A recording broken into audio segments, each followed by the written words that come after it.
All right. Hello, everybody, and welcome. My name is Jerelyne Thomas. I'm a realtor with Arla at Properties, and today we are here to talk about how entrepreneurs can get qualified. This is the Turn Your Business Success into Home Ownership webinar.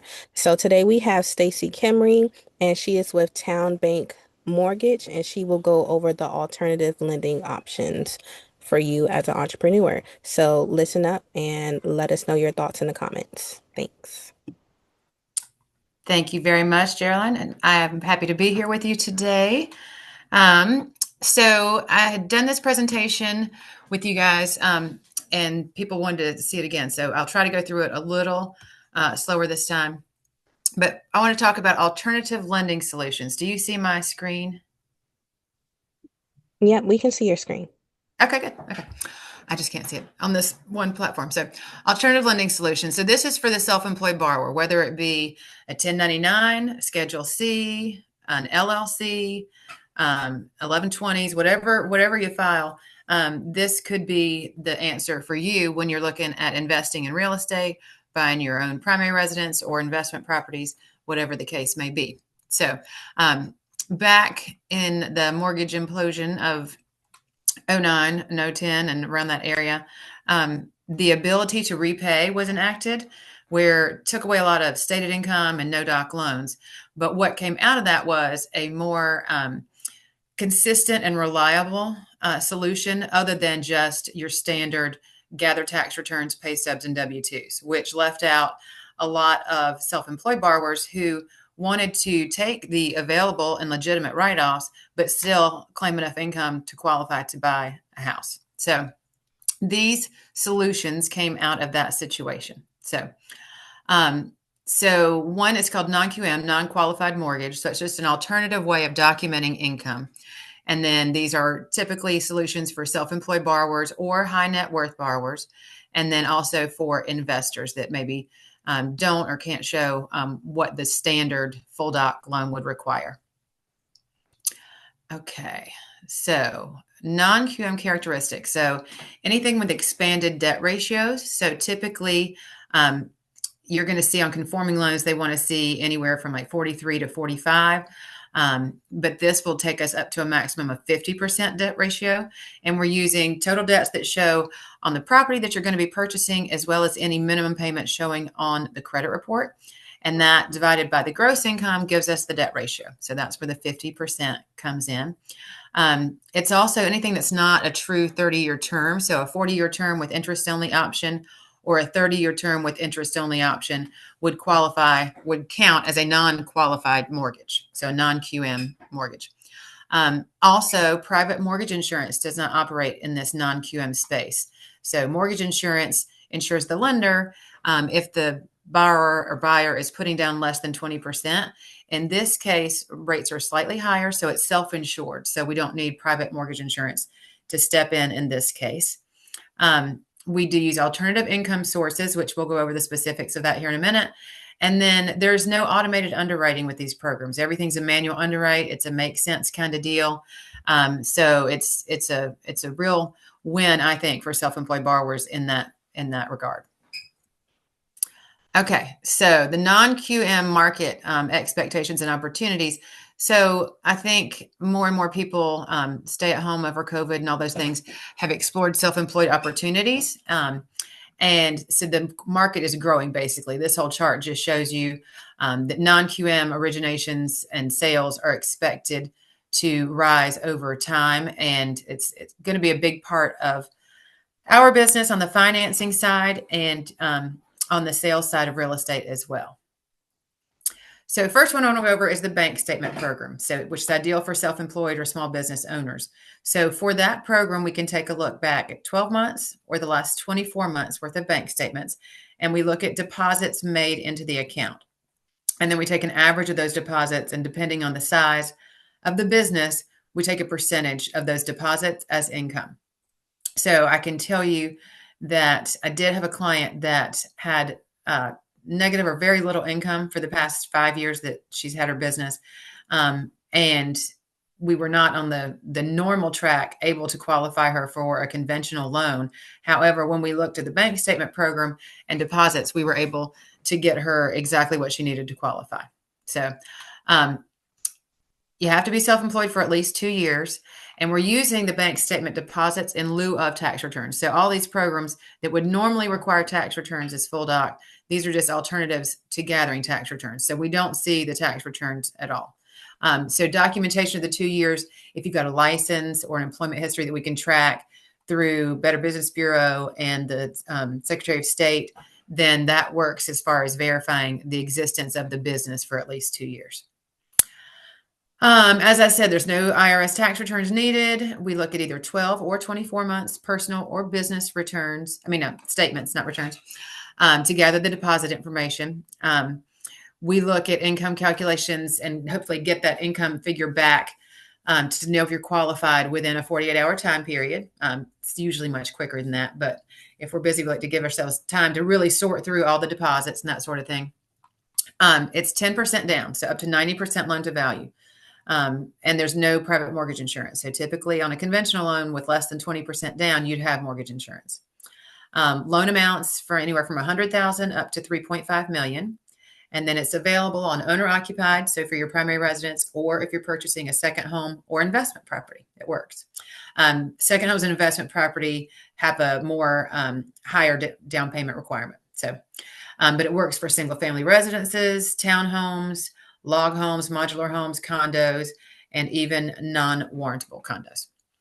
And the minimum credit score is 620. And again, it depends on if you're doing primary residence versus investment, single family versus condo. All those things will affect the minimum down payment and the minimum credit score. But in general, it's a minimum 620 score and 10% down. And rental income can be used as a secondary source of income. So if you're purchasing a property that's an investment property that already has a tenant in it, we can use a percentage of that lease as income, or we can use what market rents show on the appraisal. So we take 75% of the current lease and then weigh that against what the mortgage payment would be. Okay, the next program, and tell me if I'm going too fast. The next program is for those 1099 employees, so people who file a Schedule C typically. And the way the 1099 program works, again, no tax returns. That's the same with this. We look at the 1099s for the last 2 years. Again, it's got to be self-employed or a 1099 income for 2 years. And then we look at year-to-date bank statements to make sure it's consistent with what was earned on the 1099 for the last 2 years. Again, up to 90%, so 10% down, and no private mortgage insurance. Again, same loan amounts of 100,000 up to 3.5 million, and same ownerships as far as it works for owner occupied, second homes, and investment properties. Same property type as well: single family residence, townhomes, condos, non-warrantable and warrantable, that kind of thing, and a minimum score of 620. So a lot of realtors pay themselves or get paid through a 1099. So realtors who are investing in real estate really tend to like this program a lot. So, so we look at the gross income by calculating the 1099 and the year-to-date bank statements, and then average it over a 12-month period. So that's where we're going with that. The 1-year profit and loss program is also a big fan of that in lieu of tax returns. So self-employed borrowers who are eligible would look at a 12-month P&L and year-to-date, so previous 12 months and then year-to-date. It's normally prepared by a CPA or an enrolled agent, so it doesn't necessarily have to be audited, but it needs to be filled out by a professional instead of a self-generated P&L.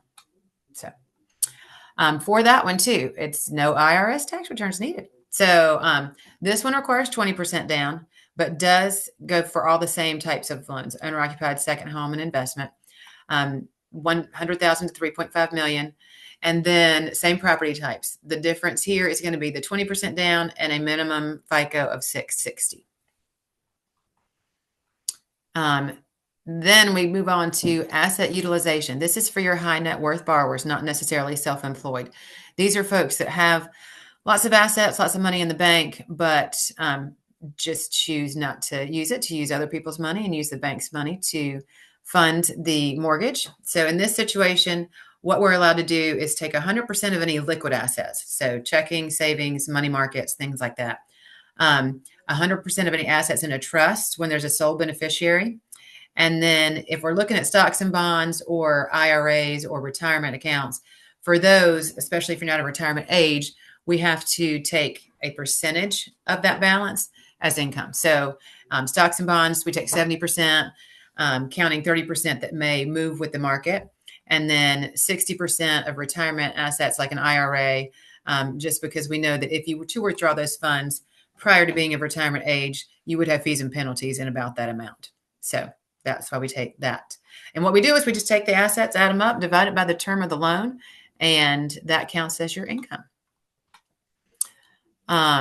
So with this program, you don't actually liquidate anything. You just show us the statement so we can calculate where the income would be if you did liquidate it. So that's where we're taking 100% of liquid assets and then that percentage of investment accounts. 660 score on this one. 20% down. So just like the program we just spoke about. Again, 100,000 to 3.5 million. Same property types as far as single family, townhomes, modular homes, warrantable and non-warrantable condos. Can be owner occupied second home or investment. And again, we're looking at liquid and non-liquid assets. It's just a percentage of what we use for the income calc. Debt service coverage ratio. This is one of my favorites.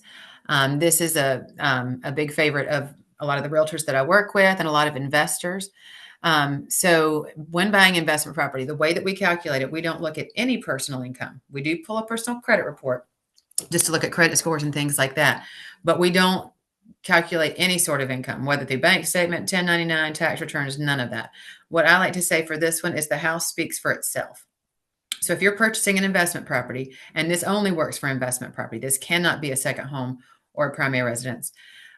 But if you're buying an investment property, as long as the rental income covers what the mortgage payment would be, the principal, interest, taxes, insurance, and any HOA dues, as long as it covers it on a 1-to-1 ratio, then we've got a saleable loan. So the way that works is if your mortgage payment is, let's say, $2,400 a month, but market rents are $2,500 a month, then we're good to go. And the appraiser is the one that tells us that. So they do comparable sales to make sure that the value is there for the property, but they also do comparable market rents to see what other homes of that same size and same room count and square footage and all that, what are those are renting for. And then we'll use that rental income for that. And then we typically look at long-term rental income only. So it's going to be annual leases, nothing with Airbnb or short-term leases.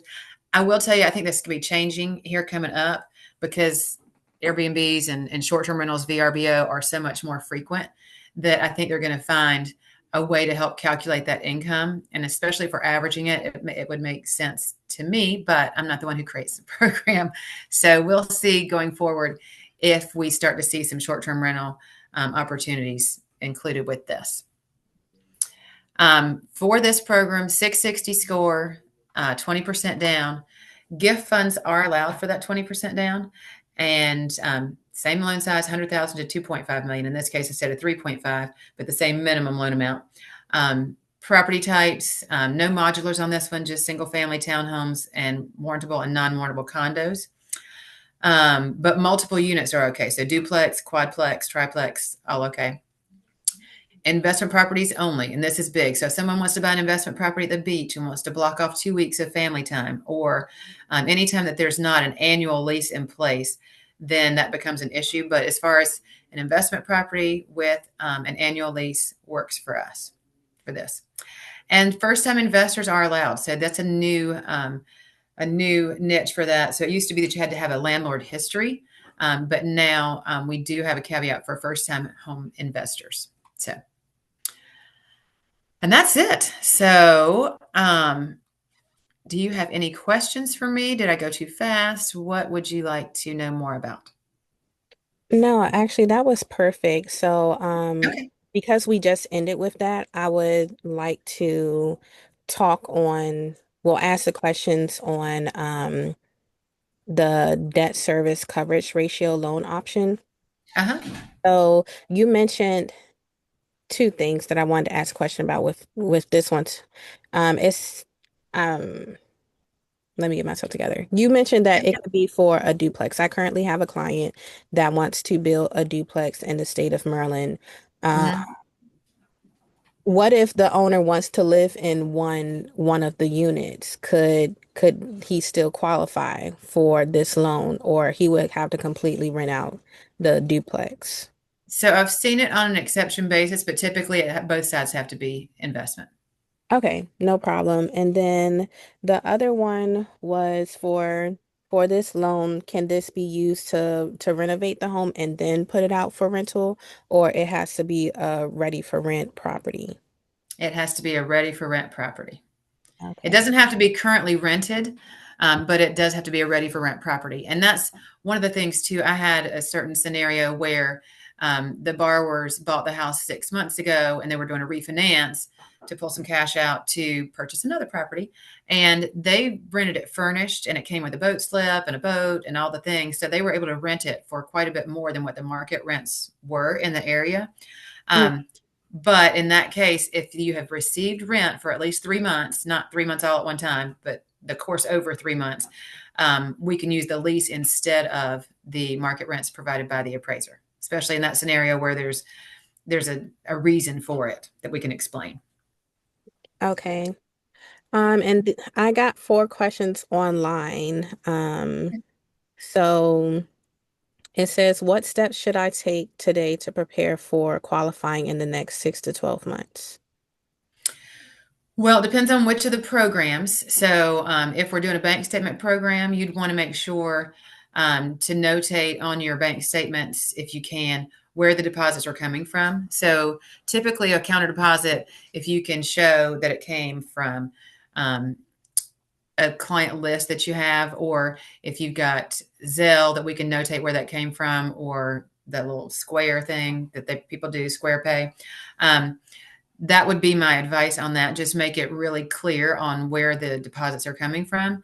For the 1099, really, in the P&L, it's just a matter of how you run your business. So just keeping good paper trail and good records, I would say. Okay. The next question was, if I use an alternative loan to buy now, can I refinance into a traditional loan later? You absolutely can. Yep. Would you say that a traditional loan is more secure than an alternative loan?